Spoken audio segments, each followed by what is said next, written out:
ഉത്തരേന്ത്യൻ സംസ്ഥാനങ്ങളിലും ചൂട് അതിരൂക്ഷമായി തുടരുകയാണ്. ഡൽഹിയിൽ 43 ഡിഗ്രി സെൽഷ്യസിന് മുകളിലാണ് ഇന്ന് താപനില രേഖപ്പെടുത്തിയത്. കനത്ത ചൂടിനെ പ്രതിരോധിക്കാൻ സ്വീകരിച്ച നടപടികൾ ഉൾപ്പെടുത്തി റിപ്പോർട്ട് സമർപ്പിക്കാൻ വിദ്യാലയങ്ങൾക്ക് മുഖ്യമന്ത്രി രേഖാ ഗുപ്ത നിർദ്ദേശം നൽകി.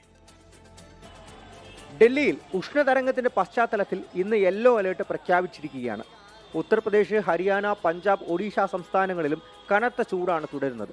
ജനങ്ങൾ ജാഗ്രത പാലിക്കണമെന്നും ഉച്ചസമയത്ത് നേരിട്ട് വെയിൽ ഏൽക്കുന്നത് ഒഴിവാക്കണമെന്നും നിർദ്ദേശം നൽകിയിട്ടുണ്ട്.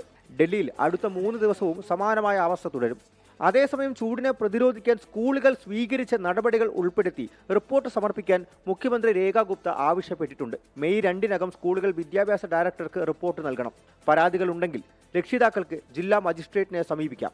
ഡൽഹിയിൽ സ്കൂളുകളുടെ സമയക്രമം പുനഃക്രമീകരിച്ച് ഉച്ചയ്ക്ക് 1 മണിയോടെ തന്നെ വിദ്യാർത്ഥികളെ വീടുകളിലേക്ക് മടക്കി അയക്കുന്നുണ്ട്. നാളെ മുതൽ ഈ മാസം 28-ാം തീയതി വരെ കിഴക്കൻ ഇന്ത്യയിലും വടക്ക് കിഴക്കൻ സംസ്ഥാനങ്ങളിലും മഴയ്ക്ക് സാധ്യതയുണ്ട്. 24 ഡൽഹി.